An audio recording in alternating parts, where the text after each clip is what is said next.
Perkenalkan, nama saya Nikma Saristi Amalia, NIM 9311099918, semester 5. Di sini saya fatwa akan menjelaskan matkul fatwa jurisprudensi hukum keluarga Islam. Saya kelas A. Yang pertama yakni posisi fatwa dan jurisprudensi dalam hukum Indonesia. Sebelum kita mengetahui definisi fatwa dan jurisprudensi, kita harus mengetahui dulu apa sih fatwa jurisprudensi itu, layak gak sih? Undang-Undang Nomor 10 Tahun 2004 tentang Peraturan Perundang-undangan tidak menyebutkan fatwa sebagai bagian dari dasar hukum di negara ini, sehingga fatwa tidak dapat dijadikan sebagai landasan hukum. Fatwa hanya sebagai suatu pendapat atau nasihat yang disampaikan oleh para ahli hukum Islam yang tergabung dalam suatu wadah organisasi seperti MUI. Dalam pembentukan hukum melalui jurisprudensi ini perlu senantiasa diingat akan 3 nilai dasar yang penting, yaitu yang pertama nilai filosofis, yang berarti bahwa putusan hakim harus mencerminkan dan berintikan pada rasa keadilan dan kebenaran. Yang kedua yaitu nilai sosiologis, yang berarti bahwa putusan hakim harus sesuai dengan tata nilai budaya maupun nilai hukum yang hidup dan berlaku dalam masyarakat. Yang ketiga yaitu nilai yuridis, yang berarti bahwa putusan hakim harus sesuai dan mengacu pada ketentuan peraturan perundang-undangan yang berlaku. Selanjutnya yaitu fatwa dalam lintasan sejarah tasyrik.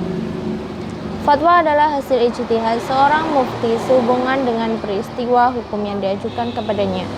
Fatwa lebih khusus daripada fikih ataupun ijtihad secara umum. Pastinya kalian sudah mengetahui ya arti ijtihad itu sendiri, yakni pengambilan hukum dengan dasar nas. Oke, selanjutnya yaitu fatwa dalam lintasan sejarah tasyrik, berkaitan erat dengan periodisasi tasyrik hukum Islam itu sendiri. Secara historis, orang yang pertama kali berfatwa adalah Islam adalah Nabi Muhammad SAW. Setelah Nabi Muhammad wafat, tugas-tugas berfatwa tersebut dilanjutkan oleh para sahabat, tabi'in, dan seterusnya hingga zaman modern saat ini. Selanjutnya yaitu MUI dan Komisi Fatwa serta metode istinbat hukumnya. Komisi Fatwa MUI adalah sebuah komisi yang bertugas untuk pembentukan fatwa-fatwa MUI. Pada masa awal pembentukan MUI pada tahun 1975, Komisi Fatwa berjumlah 7 orang, yakni para ulama. Menurut bahasa, arti istinbat ialah mengeluarkan sesuatu dari persembunyiannya. Saat dipakai sebagai istilah dalam studi hukum Islam, arti istinbat menjadi upaya mengeluarkan hukum dari sumbernya. Selanjutnya yaitu organisasi Nahdlatul Ulama atau NU, Lajnah Masail dan metode istinbat hukumnya. Nahdlatul Ulama didirikan oleh Kiai Haji Hasyim Asy'ari bersama dengan kiai-kiai NU lainnya dengan latar belakang memperjuangkan ajaran Ahlus Sunnah wal Jamaah. Perumusan hukum biasa dilakukan dalam kegiatan muktamar dengan tradisi intelektual yang dinamakan Basul Masail. Basul Masail sendiri ini membahas masalah-masalah waqiah yang terjadi atau melalui maroji atau referensi, yaitu kutubul fuqaha, kitab-kitab para ahli fikih. Organisasi Muhammadiyah, Majelis Tarjih dan metode istinbat hukumnya. Muhammadiyah didirikan oleh Kiai Haji Ahmad Dahlan di Kampung Kauman, Yogyakarta pada tanggal 18 November 1912. Majelis Tarjih didirikan berdasarkan atas kekhawatiran bahwa pertikaian yang dijumpai dalam masyarakat Islam pada umumnya mungkin sekali masuk ke dalam organisasi Muhammadiyah sendiri, dengan kemungkinan menghambat kemajuan organisasi itu. Dalam istinbat hukum menggunakan metode langsung merujuk pada Al-Quran dan Sunnah dengan mempertimbangkan pendapat para imam mazhab. Selanjutnya yakni fatwa-fatwa nikah yang dikeluarkan oleh lembaga fatwa di Indonesia, yakni MUI, Lajnah Basul Masail NU, Majelis Tarjih Muhammadiyah. Perkawinan beda agama adalah suatu perkawinan yang dilakukan oleh orang-orang yang memeluk agama atau kepercayaan yang berbeda antara satu dengan yang lainnya. Perkawinan beda agama dikhawatirkan di kemudian hari banyak memberikan kemadharatan yang banyak daripada kemaslahatannya. Menurut Lajnah Basul Masail NU telah menetapkan fatwa terkait nikah beda agama, yakni 2 orang yang berbeda agama hukumnya haram dan tidak sah. Dalam menyelesaikan kasus tentang perkawinan beda agama, Nahdlatul Ulama menggunakan istinbat qauli. Menurut fatwa Tarjih Muhammadiyah, ulama menetapkan keputusan bahwa perkawinan beda agama tidak sah dikarenakan akan mempersulit membentuk keluarga sakinah yang sesuai syariat Islam. Menurut MUI menetapkan fatwa bahwa perkawinan beda agama adalah haram dan tidak sah. Perkawinan laki-laki muslim dengan wanita perkawinan ahli kitab menurut kaul muhtamad adalah haram dan tidak sah. Adapun fatwa-fatwa hadis yang telah dikeluarkan oleh lembaga fatwa di Indonesia, MUI, Batsul Masail NU, Majelis Taklim Muhammadiyah, dan Dewan Hizbah Persis. Fatwa waris yang dikeluarkan oleh Batsul Masail NU yaitu mengenai hukum waris beda agama. Dalam hal ini, ajaran Batsul Masail menjelaskan hal yang bisa menghalangi pewarisan adalah perbedaan agama antara pihak yang mewariskan dan ahli waris. Fatwa waris yang dikeluarkan Majelis Taklim Muhammadiyah yaitu tentang ahli waris, pembagian warisannya dalam faraid. Sebagaimana yang ditemukan oleh kebanyakan ulama bahwa ahli waris yang berhak menerima pembagian harta waris adalah ahli waris yang hidup saat meninggalnya orang-orang yang mewariskan. Fatwa waris yang dikeluarkan oleh Dewan Hizbah Persis yaitu mengenai waris bagi orang tua biologis anak zina.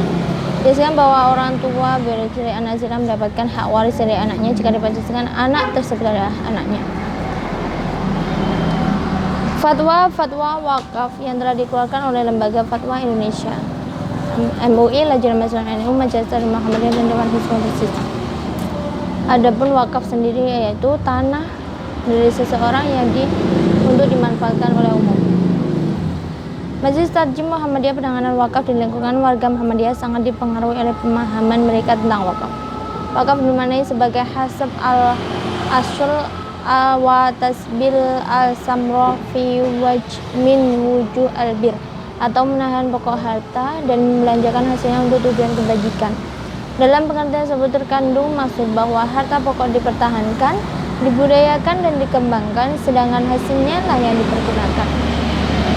Menurut Lajnah Batsul Masail NU Muktamar NU keempat di Semarang pada tanggal 14 Rabiul Awal, YNU membolehkan memungut derma untuk mendirikan masjid yang akan dibangun, sedangkan anggapan yang tidak diperbolehkan menurut Kiai NU karena belum adanya objek yang diwakafkannya, sehingga permulaannya terputus atau mengikuti awal. Pemikiran ini berkaitan dengan 4 faktor yang mempengaruhi. Dewan Hizbah Persatuan Islam, wakaf adalah segala sesuatu yang disedekahkan untuk taqarrub dan sabilillah, maka wakaf dengan bentuk apapun asalkan memenuhi syarat di atas diperbolehkan, seperti wakaf uang, wakaf benda bergerak sudah dinyatakan oleh Nabi sehubungan pernyataan Rasul. Wakaf uang dalam sidang Dewan Hizbah Persis dinilai sebagai wakaf benda bergerak. Meskipun uang itu sendiri sebenarnya bukan benda atau barang sesungguhnya, tetapi berfungsi sebagai alat tukar. Namun alat tukar tersebut dapat pula dinilai sebagai benda atas dasar sebagai sesuatu yang ada wujudnya. Yang keempat yaitu MUI atau Majelis Ulama Indonesia adalah sebuah lembaga non pemerintah menaungi umat Islam Indonesia secara umum tanpa memandang kecenderungan paham keagamaan dan keorganisasian masyarakat. Dalam pedoman dan prosedur penetapan fatwanya, Majelis Ulama Indonesia menegaskan bahwa penetapan sebuah fatwa harus senantiasa memperhatikan kemaslahatan umum. MUI menilai wakaf uang memiliki fleksibilitas keluasan dan kemaslahatan yang besar yang tidak memiliki benda lain. Sebagai pertimbangan dalam menetapkan fatwa tentang wakaf uang ini, MUI mengambil pendapat Imam Az-Zuhri bahwa mewakafkan dinar hukumnya boleh dengan cara menjadikan dinar tersebut sebagai modal usaha, kemudian keuntungannya diserahkan kepada mauquf alaih. Sejarah dan dasar pembentukan jurisprudensi di Indonesia. Syarat-syarat bagi keputusan hakim bisa dijadikan jurisprudensi dan prosedur penetapan jurisprudensi. Jurisprudensi diciptakan berdasarkan UU Nomor 48 Tahun 2009 mengenai kekuasaan kehakiman. Dasar pembentukan jurisprudensi yakni nilai filosofis, nilai sosiologis, nilai yuridis. Syarat jurisprudensi yaitu putusan atas peristiwa hukum yang belum jelas peraturannya, putusan telah berkekuatan hukum tetap, putusan berulang kali dijadikan dasar hukum untuk memutuskan perkara sama, putusan telah memenuhi rasa keadilan masyarakat, putusan telah dibenarkan oleh MARI. Prosedur penetapan keputusan hakim yaitu majelis hakim memasuki ruang sidang, pemanggilan terdakwa masuk ke ruang sidang, jaksa penuntut umum JPU, pembacaan surat dakwaan, hakim ketua mempersilakan kepada JPU untuk membacakan surat dakwaan, pengajuan eksepsi, dan pembela bacaan sela. Jurisprudensi tentang munakahat. Nikah adalah suatu lahir dan batin antara seorang laki-laki dengan perempuan yang bukan mahrim. sebagai semua istri dengan tujuan untuk membina suatu rumah tangga yang bahagia berdasarkan tuntunan Allah. Dasar-dasar dalil nakli tersebut diantaranya yaitu Al-Quran Surat Ar-Ra'd ayat 38. Bismillahirrahmanirrahim. Walaqad arsalna rusulan min qablika wa ja'alna lahum azwajan wa dzurriyyah, yang artinya, dan sesungguhnya kami telah mengutus para rasul sebelum kamu Muhammad, dan kami memberikan kepada mereka istri. Ruang lingkup menakahat yaitu meminang, menikah, talak. Jurisprudensi tentang mewaris berlandaskan ketentuan pasal 171 huruf C kompilasi hukum Islam dan hadis pihak penggugat tidak berhak menjadi ahli waris dari ayah kandungnya, akan tetapi dalam amar putusan mengabulkan gugatnya penggugat dan menetapkan ahli warisnya, majelis hakim menetapkan bahwa JG bin berhak menerima wasiat wajibah dari almarhum beragama Islam. Hal ini berdasarkan jurisprudensi Mahkamah Agung nomor 51/AG nomor /asal 1999. Jurisprudensi tentang wakaf. Wakaf yaitu dana terjadi pada kasus sengketa tanah wakaf untuk munasah di Aceh, di mana pada sekali ini tanah diwakafkan untuk munasah.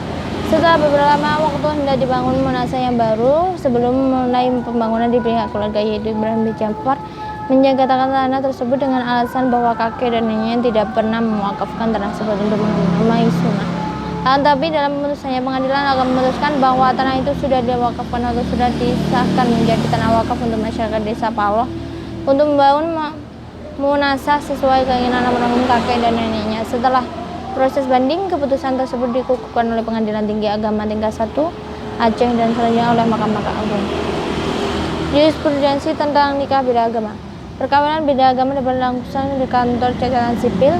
Dasar hukumnya adalah jurisprudensi putusan Mahkamah Agung Rek nomor 1400 K/PDT/1986. Dalam putusan itu Mahkamah Agung mengabulkan permohonan antara kedua mempelai yang berbeda agama Islam dan Kristen, namun secara agama perkawinan tersebut tidak sah. Jurisprudensi tentang ahli waris non-muslim.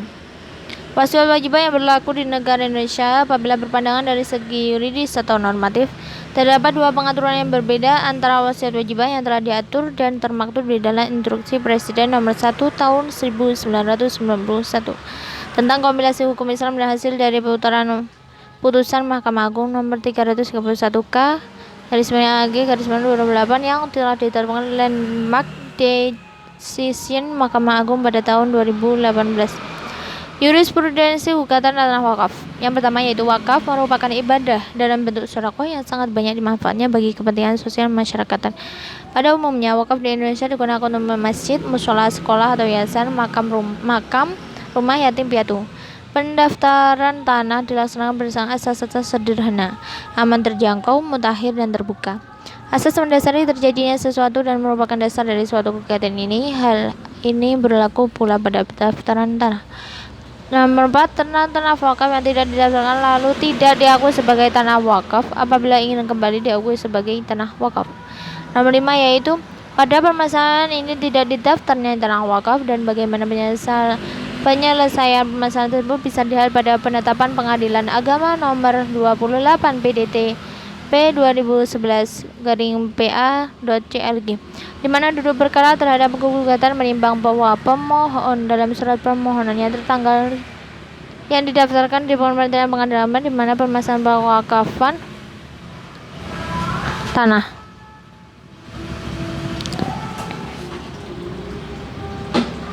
Sekian, terima kasih.